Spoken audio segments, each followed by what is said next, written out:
Yeah, I would go, first of all, one step further in this description of Hillary Clinton. She wouldn't just be a disaster. Hillary Clinton is disqualified from being Commander-in-Chief of the United States.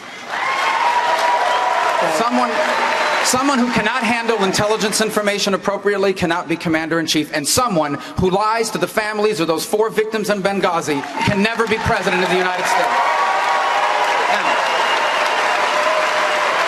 on the issue of Barack Obama does not believe that America is a great global power. Barack Obama believes that America is an arrogant global power that needs to be cut down to size. And that's how you get a foreign policy where we cut deals with our enemies like Iran, and we betray our allies like Israel, and we gut our military, and we go around the world like he has done on 10 separate occasions and apologized for America. He doesn't understand the threat in ISIS. He consistently underestimates it, but I do not. There is a war against ISIS, not just against ISIS, but against radical jihadist terrorists, and it is a war that either they win or we win. When I'm President of the United States, we are going to win this war on ISIS. The most powerful intelligence agency in the world is going to tell us where they are. The most powerful military in the world is going to destroy them. And if we capture any of them alive, they are getting a one-way ticket to Guantanamo Bay, Cuba, and we are going to find out everything they know. Listen, this is the greatest country in the history of mankind. But in 2008, we elected a president that didn't want to fix America. He wants to change America. We elected a president that doesn't believe in the Constitution. He undermines it. We elected a president that's weakening America on the global stage. We elected a president that doesn't believe in the free enterprise system.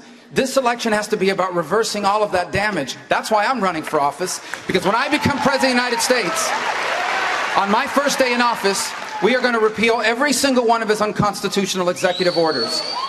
All I'm saying is our next president has to be someone that undoes the damage Barack Obama has done to this country. It cannot be someone that agrees with his agenda, because the damage he has done to America is extraordinary. Let me tell you, if we don't get this election right, there may be no turning back for America.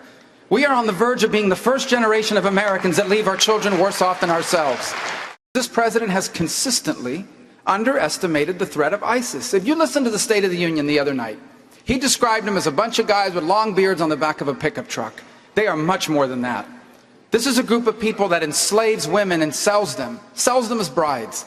This is a group of people that burns people in cages, that is conducting genocide against Christians and Yazidis and others in the region.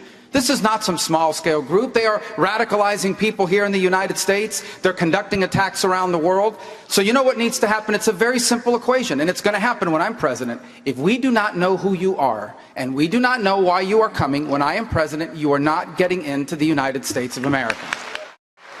The Second Amendment is not an option. It is not a suggestion. It is a constitutional right of every American to be able to protect themselves and their families. I am convinced that if this president could confiscate every gun in America, he would. I am convinced that this president, if he could get rid of the Second Amendment, he would. I am convinced because I see how he works with his Attorney General, not to defend the Second Amendment, but to figure out ways to undermine it. I have seen him appoint people to our courts, not to defend the Second Amendment, but to figure out ways to undermine it. Here's my second problem. None of these instances that the president points to as the reason why he's doing these things would have been prevented. You know why? Because criminals don't buy their guns from a gun show. They don't buy their guns from a collector. And they don't buy their guns from a gun store. They steal them. They get them on the black market. And let me tell you, ISIS and terrorists do not get their guns from a gun show. His answer, you name it. If there's an act of violence in America, his immediate answer before he even knows the facts is gun control. Here's a fact. We are in a war against ISIS. They are trying to attack us here in America. They attacked us in Philadelphia last week. They attacked us in San Bernardino 2 weeks ago. And the last line standing between them and our families might be us and a gun. When I'm President of the United States, we are defending the Second Amendment, not undermining it the way Barack Obama does. If I'm President of the United States and Congress tries to cut the military, I will veto that in a millisecond. You know, 200 years ago, America was founded on this powerful principle that our rights don't come from government. Our rights come from God. That's why we embraced free enterprise, and it made us the most prosperous people in the history of the world. That's why we embraced individual liberty, and we became the freest people ever. And the result was the American miracle. But now as I travel the country, people say what I feel. This country is changing. It feels different.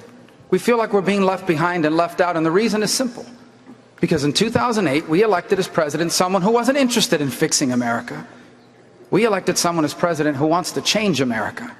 who wants to make it more like the rest of the world. And so he undermines the Constitution, and he undermines free enterprise by expanding government. And he betrays our allies and cuts deals with our enemies and guts our military. And that's why 2016 is a turning point in our history. If we elect Hillary Clinton, the next 4 years will be worse than the last 8. And our children will be the first Americans ever to inherit a diminished country. But if we elect the right person, if you elect me, we will turn this country around, we will reclaim the American dream, and this nation will be stronger and greater than it has ever been.